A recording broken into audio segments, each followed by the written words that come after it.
क्या करते हैं हम, कोई स्टॉक अगर पड़ा रह गया डिस्काउंट में निकालते हैं। ऐसा नहीं आता कि छोड़ देते हैं अगले सीजन में सेल कर लेंगे, नहीं, क्योंकि व्यापारी पैसा कहाँ बनाता है, व्यापारी पैसा बनाता है रोटेशन से, हाँ या ना, बी लाउडर, हाँ या ना। तो रोटेशन अगर नहीं है बिजनेस में तो फिर वो फायदा नहीं है।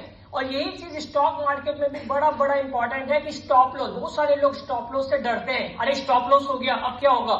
स्टॉप लॉस का मतलब है इट्स अ गुड इंडिकेशन कि वहां से आप एग्जिट कर जाइए और उस पैसे को किसी दूसरे भागने वाले या अच्छे स्टॉक में इन्वेस्ट करिए ताकि आपका पैसा फंसे नहीं, आपका पैसा क्या हो, रोटेट हो। क्योंकि जो पैसा रोटेट होगा ना, मनी जो है वो व्यापारी के लिए सबसे इंपॉर्टेंट है, वो रोटेशन से ही बनता है। तीसरा बांध जो है वो है लिवरेज एंड रिस्क, जो कि सबसे इंपॉर्टेंट है।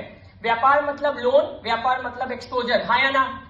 एक्सपोजर कौन लेना नहीं चाहता, लेकिन वो जब एक्सपोजर इतना ज्यादा हो जाता है, जहां वो लिवरेज इतना ज्यादा हो जाता है, जहां पर आप फंस जाते हैं, तो फिर वो बिजनेस के लिए घातक साबित हो सकता है। तो वो चीज जब आप लोग सुनते होंगे फ्यूचर एंड ऑप्शंस, किसने ये वर्ड सुना है, फ्यूचर एंड ऑप्शन, ये सबने सुना होगा। इन्वेस्ट नहीं किया लेकिन फिर भी पता है सबको कि future and option is very popular now a days after lockdown specially. लेकिन वहां पर आप अपने एक्सपोजर पर, जितनी चादर उतना पैर पसारी है, तो जहां आप ज्यादा एक्सपोजर ले लेते हैं वो फिर आपके बिजनेस को, आपके स्टॉक मार्केट के बिजनेस को नुकसान पहुंचा सकता है। तो ये जो तीन चीजें इंपॉर्टेंट है, इसमें कहीं ना कहीं आपके बिजनेस से ही रिलेटेड चीज है। मैं यहाँ पे कोई अलग बात करने नहीं आया हूँ। स्टॉक मार्केट जो है वो अगर आप उसको एक व्यापारिक एंगल से देखते हैं तो वो भी एक व्यापार है, वो भी एक एक्टिव इनकम का साधन है, वो भी एक पैसिव इनकम का भी साधन बन सकता है। लेकिन आपको ये समझना पड़ेगा कि आपका माइंडसेट यहाँ पे बिजनेस की तरह है या आप किसी सट्टेबाज की तरह, गैम्बलर की तरह उसमें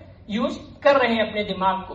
लास्ट बट नॉट लीस्ट, जैसा मैंने पहले भी कहा, टिप्स कहाँ मिलती है, रेस्टोरेंट्स में। आपको अगर एक बिजनेस माइंडसेट के साथ जब आप स्टॉक मार्केट में इन्वेस्ट करते हैं, ट्रेडिंग करते हैं, तब आपका जो माइंडसेट है वो एक बिजनेसमैन का होना चाहिए। वो माइंडसेट कैसा होना चाहिए, व्यापारियों की तरह होना चाहिए। तो हम एक व्यापारी जोन में है, हम एक व्यापार एक्सपो भी अब हमारा आ रहा है, तो वहां पे पता है कि इतने सारे व्यापार एक्सपो में इतने सारे काउंटर्स हो गए और उनमें से अपना पसंदीदा, अपने फायदेमंद का काउंटर चुनना आपके लिए टास्क है।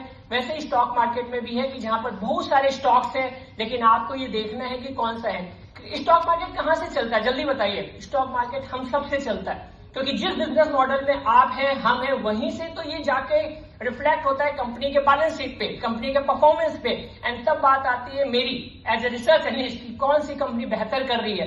तो आगे से ये मत सोचेगा कि स्टॉक मार्केट एक सिर्फ सट्टे की जगह है। स्टॉक मार्केट आप और हम सबके लिए इंपॉर्टेंट है, और उसके लिए सबसे इंपॉर्टेंट है कि हमें किस माइंडसेट के साथ यहाँ पे काम करना है। Thank you, thanks a lot.